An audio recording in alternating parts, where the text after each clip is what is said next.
L'invention de l'alambic et du principe de la distillation date de 1000 ans. C'est aux Arabes que nous la devons. Les premiers alambics servirent à fabriquer le fard à paupières connu sous le nom de kol. Curieusement, quand les Arabes commencèrent à distiller le vin, ils donnèrent le même nom au produit obtenu, al-kol, la chose subtile. Plus tard, au XIIIe siècle, les alchimistes développèrent la science de la distillation. Pour eux, l'alcool était la première étape vers l'élixir de la vie éternelle. C'est de là que lui vient cette dénomination d'eau de vie. D'accord. Mais c'est un secret.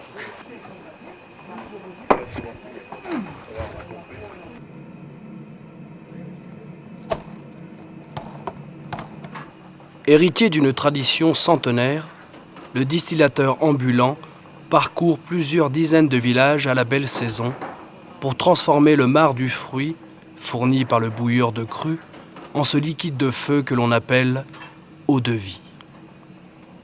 Contrairement à l'idée communément répandue, le bouilleur de cru ne fabrique pas l'alcool. Depuis 1959, une loi interdit de se transmettre le permis de faire de l'alcool par l'héritage.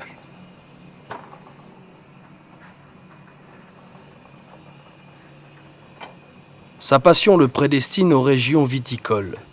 Le sud-ouest et l'ouest de la France, région de Cognac, mais aussi l'est, Alsace. Mais on le trouve aussi très présent en Normandie, Picardie et même dans le nord, région de production des pommes et du cidre qui donne la fameuse goutte. Viennent ensuite les eaux-de-vie de marc, tirées du marc de raisin, c'est-à-dire du reliquat de la vinification, spécialité de la Bourgogne et de la Franche-Comté.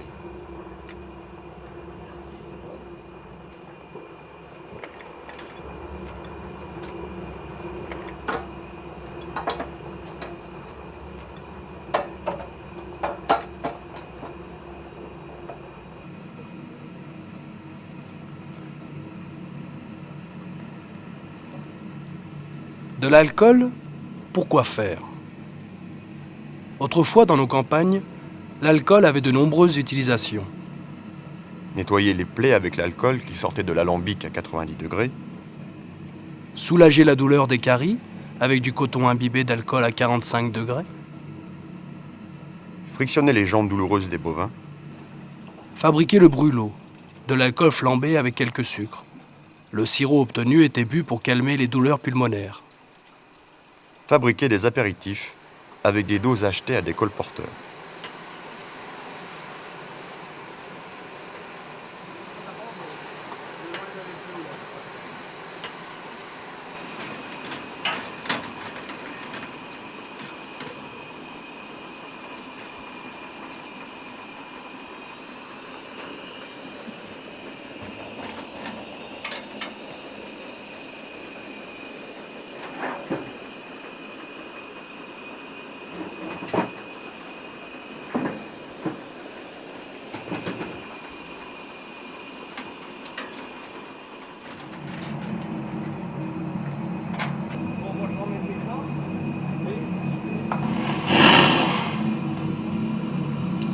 C'est une pompe à vapeur, donc elle nous sert à alimenter la chaudière régulièrement en eau.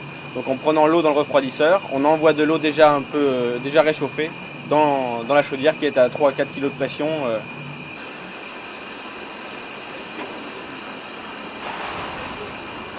Alors, l'anecdote, c'est quand mon grand-père a acheté l'alambic, ma grand-mère il y avait le château de Dulfé qui était à vendre à ce moment-là. Ma grand-mère voulait que le grand-père l'achète. Et lui a dit oui, il n'était pas contrariant lui. Donc il est parti à la forêt à Chalon, il a acheté l'alambic à la place du château. Il paraît que la grand-mère n'avait pas vraiment apprécié, mais enfin bon. Mais l'alambic, je pense que le choix était bon quand même, parce que le château a fait des frais depuis, parce que l'alambic en a rapporté quand même. D'accord.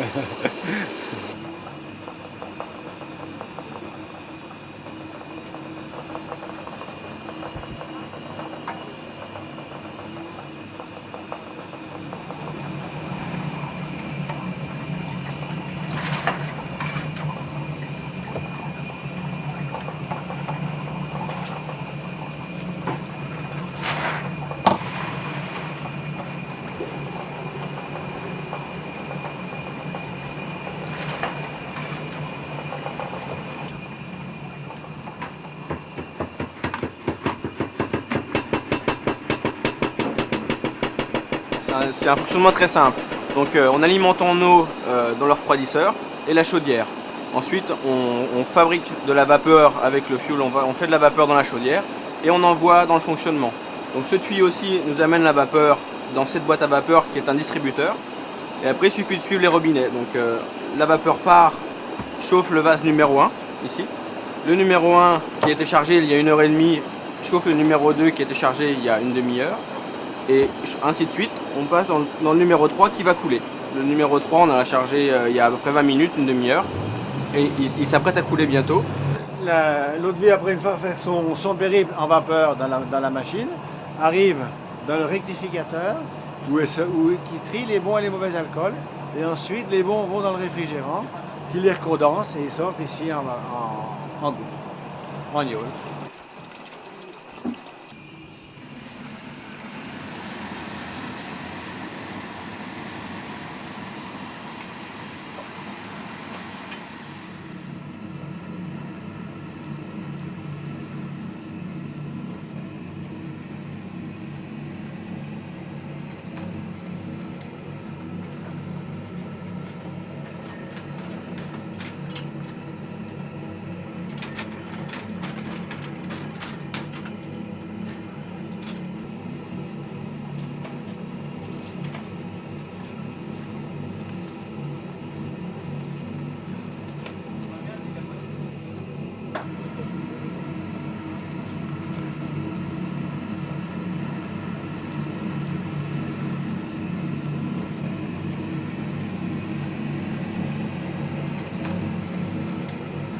Au retour, à la fin des hostilités d'Algérie, les gouvernants à l'époque ont décidé de laisser un privilège aux viticulteurs, aux jeunes viticulteurs qui exploitaient avant de partir faire leur service militaire en Algérie, ce qui était mon cas, et on bénéficie de cette faveur, entre guillemets, encore une fois. Et par contre, c'est nominatif et c'est pas transmissible, hein, même pour les autres viticulteurs. Hein. À votre mort, c'est fini. Vous perdez ce privilège. Les enfants voilà. ne l'obtiennent pas. Non, pas. Pour la petite histoire, j'ai un frère avec qui on a 2 ans d'écart, 4 ans, qui lui a fait son service militaire, mais n'a pas été en Algérie et n'a pas de privilège, tout en étant viticulteur.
Ils nous en amènent des fois, c'est pas préparé. Alors qu'est-ce que ça veut dire pas préparé? Moins broyé. Parce que quand ils ramassent les fruits, ramasser les fruits, il faut les ramasser via un mur, les mettre dans un tonneau, les remuer tous les jours. Ah, il faut remuer ça tous les jours. Et le gars qui met ça dans un tonneau, qui laisse pourrir, ça fait de la merde. ah fait rien. d'accord. Donc, les gars, Alors il les ramasse, il les met dans un tonneau, mais il les laisse combien de temps? ils les font fermenter. Ça fermente. Ça fermente. C'est une période de combien de temps? Une dizaine de jours. Une dizaine de jours. D'accord. Donc quand ça commence à fermenter, il faut remuer tous les jours. S'ils veulent, il suffit un tout petit peu pour aider la fermentation. Pas trop parce que ça enlève le goût du fruit. 2 kilos, et après, une fois que c'est fini de fermenter, il rebouche le fût hermétiquement et ça ne bouge plus.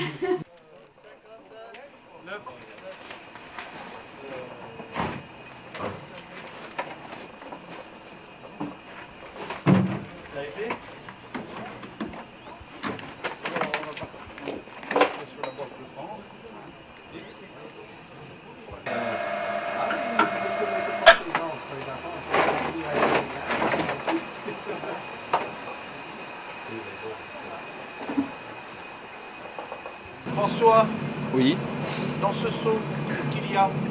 bah, vous allez voir, des belles mirabelles. On les reconnaît bien. Hein. Ah oui. Elles sont belles, elles sont... Ah, elles sont magnifiques là. Là, on reconnaît vraiment le parfum de la mirabelle. En 1961, j'ai fait de la vigne. J'ai eu une déclaration de vin à mon nom. Et ce privilège, vous l'avez acquis depuis 59. Oui, depuis 59.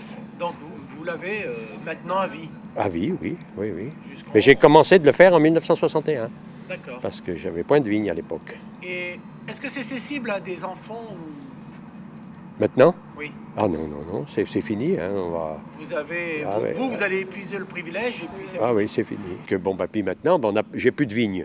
Alors je fais des fruits.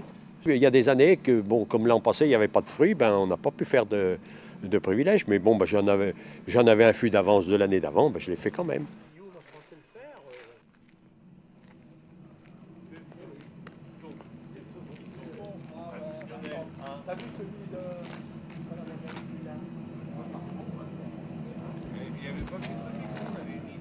Alain, sortie d'alambic, la mise en tonneau.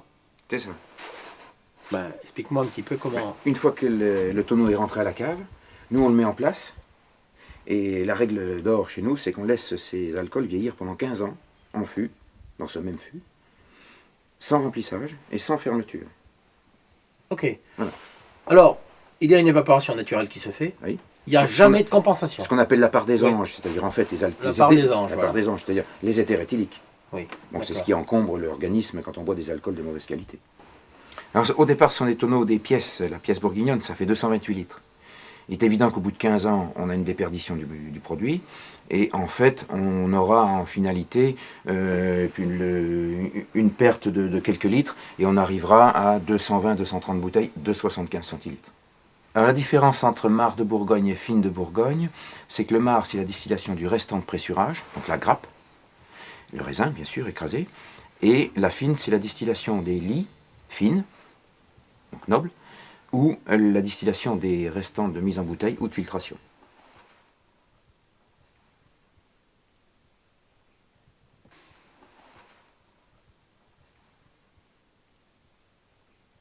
Particulière, oui, c'est ce qu'on appelait les topettes à marc qu'on trouvait dans les bistrots de campagne, et notamment celles qui ont des anneaux comme ça ici. On voit un exemplaire, là, il est marqué marc ici. Et chaque anneau correspondait à une dose, un petit peu l'ancêtre de la boule à pastis, quoi, en fait. Hein. Voilà, donc ça, c'était la bouteille d'alcool. Oui, Ouais, puis, donc... sur ces bouteilles d'en haut, elles étaient utilisées pour, non pas des liquides, mais c'était aussi les produits de ce qui est devenu la pharmacie. Donc c'était les plantes, les macérations.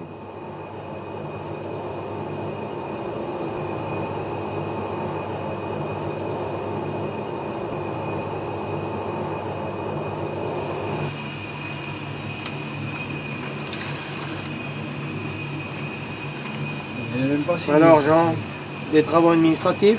Voilà, on s'occupe, quoi. On fait ça fait partie des charmes de la chose, quoi. Mais C'est pas- c'est tu pas m'expliquais ça tout marche à en- l'heure que les gens n'avaient plus obligation d'aller en régie pour faire Non, ça. non, parce que maintenant, comme là, j'ai signé un agrément avec la régie, comme quoi j'ai le droit qu'ils me donnaient les registres pour faire les papiers. D'accord. Pour éviter aux gens, comme ils ont fermé toutes les petites régies des petites communes comme ça. Donc maintenant les gens seraient obligés d'aller à Mâcon, à Cluny, à Châlons. Donc ils ont simplifié un peu la chose en renvoyant le boulot. Mais bon, d'un autre côté, ça simplifie les gens aussi, quoi. On a le droit de distiller seulement 20 litres d'alcool par personne. Les contrôles sont fréquents. Ils étaient effectués par les indirects. Aujourd'hui, ce travail est confié à la douane.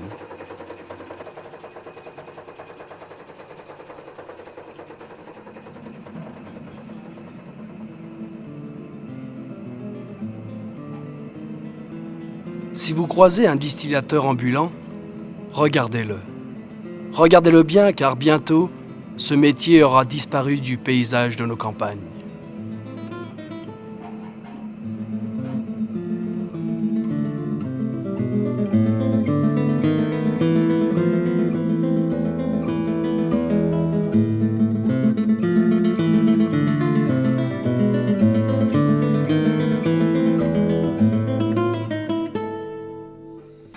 musée de l'Alambic qui a été créé dans les années 1988-89. Il a pour thème les bouilleurs de cru.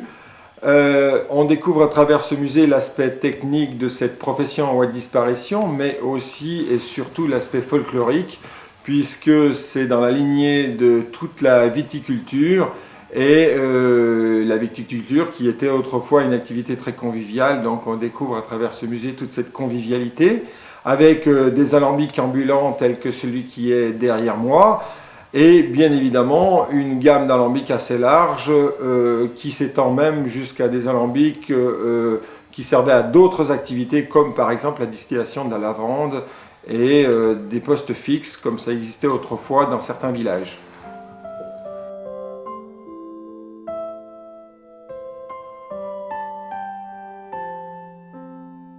Au cœur de la vallée du Rhône, à Saint-Désirat, le musée de l'Alambic de la famille Gauthier relate le charme et l'histoire d'un passé disparu, celui des distillateurs ambulants.